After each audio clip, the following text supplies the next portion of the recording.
Pemirsa, saya sudah bersama dengan Presiden SIOF, Said Rahmat, atau yang akrab disapa dengan Kak Said. Kak Said, apa kabarnya? Baik, Mbak Jihan. Kak Said ini saya panggil Kak, karena memang semua member dari SIOF ini manggilnya Kak Said gitu ya? Iya, betul. Boleh ya? Boleh, silakan. Oke, Kak Said ini kan berbicara tentang SIOF ini kan merupakan organisasi internasional. Ada 103 negara juga yang memang memiliki SIOF di setiap negaranya. Iya. Nah, ini bagaimana ceritanya akhirnya SIOF bisa ada di Indonesia? Dulu kami sering mengadakan pertunjukan-pertunjukan ke luar negeri di beberapa organisasi internasional sebagai penyelenggaranya. Nah, tahun 80-an ketika saya mengikuti salah satu internasional folklore festival di luar negeri, saya mengikuti di SIOF Festival. Nah, lalu setelah saya melihat, saya perbandingkan dengan organisasi-organisasi internasional lainnya, ternyata penyelenggara SIOF Festival ini sangat baik, sangat terkoordinir, dan mereka punya international regulation di dalam festivalnya. Nah, sejak itulah saya mulai berpikiran bagaimana kalau di Indonesia bisa menjadi salah satu wakil untuk mempunyai organisasi tersebut. Lalu saya coba mengajukan kepada SIOF Dunia setelah mengumpulkan bermacam-macam dokumen yang mereka butuhkan dan melihat bagaimana kontribusi saya kepada kegiatan-kegiatan budaya. Akhirnya dalam Kongres Dunia saya diterima sebagai anggota SIOF, sebagai presiden SIOF di Indonesia. Di Indonesia, gitu. betul. Nah, ini kan SIOF ini kan adalah anak-anak muda Ya. yang mewakilkan budayanya untuk diperkenalkan kepada internasional gitu. Kenapa akhirnya anak muda ya dipilih, Kak Said? Saya di Indonesia melihat bahwa potensi anak-anak muda itu sangat bagus ya. Sebab kami juga melihat bahwa di sekolah-sekolah ini kegiatan-kegiatan budaya mereka seperti ekstrakurikuler, tari, musik, vokal dan lainnya itu sebenarnya sangat baik kalau kita bisa mengemasnya secara profesional. Nah, makanya saya berpikiran supaya bisa mengangkat citra anak-anak muda Indonesia. Nah, tempat yang paling aman adalah menurut saya adalah sekolah, karena di sana mereka punya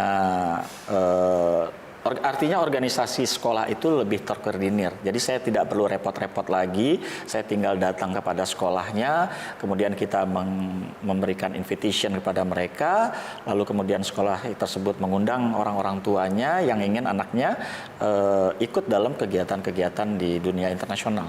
Tapi ternyata potensi memang anak-anak muda di Indonesia ini patut dibanggakan gitu ya? Iya, harusnya kita bangga ya sebagai orang Indonesia, karena dalam perjalanan saya selama 37 tahun, saya sudah bisa membuktikan kepada dunia bahwa anak-anak Indonesia itu hebat. Ini sudah kita buktikan dengan di dalam festival itu ada dua hal, ada festival yang bersifat competition, ada yang bentuknya hanya festival saja. Nah, kita juga sering mengikuti festival-festival yang bentuknya competition. Nah, kita sudah membuktikan beberapa kali grup-grup yang kita bawa dalam tanda kutip yang profesional, walaupun sebenarnya mereka tadinya tidak seorang yang profesional, tapi mereka bisa menjadi profesional dan mereka bisa menjadi juara dalam kegiatan-kegiatan yang berkaitan dengan competition tadi. Nah, ini yang bisa saya katakan bahwa kita sangat bangga dengan anak-anak Indonesia. Dan saya juga berharap bahwa dengan kegiatan-kegiatan seperti begini, kecintaan anak-anak muda dalam menjaga dan melestarikan budaya serta mengembangkan kesenian tradisional di Indonesia itu bisa terjaga.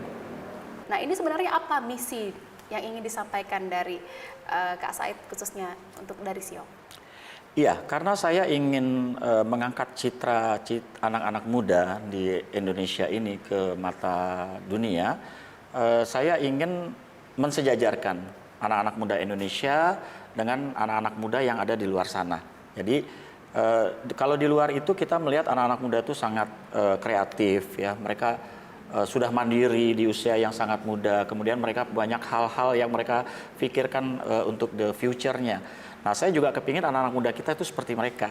Nah, jadi ketika kami nanti membawa mereka ke sana, mereka akan berbaur tentunya dengan teman-teman mereka dari negara-negara lain. Di sinilah mereka saling berinteraksi, memberikan informasi, dan di samping juga sekaligus mereka bisa mempromosikan seni tradisional kita.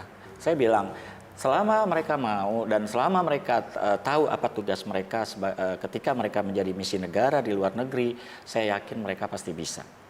Tapi kalau kita berbicara tentang zaman sekarang gitu ya, sepertinya budaya itu lebih sedikit terabaikan karena dengan modernisasi seperti itu yang datang ke Indonesia. Lalu bagaimana dengan gagasan baru yang menjadi gebrakan dari Kak Said sendiri agar kebudayaan yang ada di SIOF ini bisa tetap berjalan gitu dan juga diminati oleh kaum milenial di Indonesia?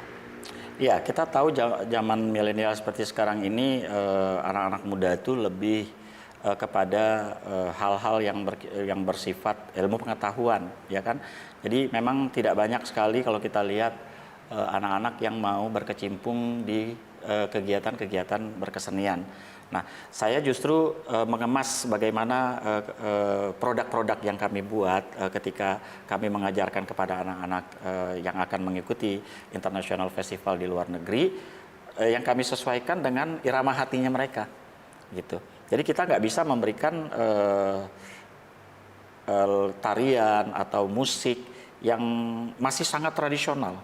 Jadi kita kemas sedemikian rupa supaya ini cocok untuk anak-anak muda.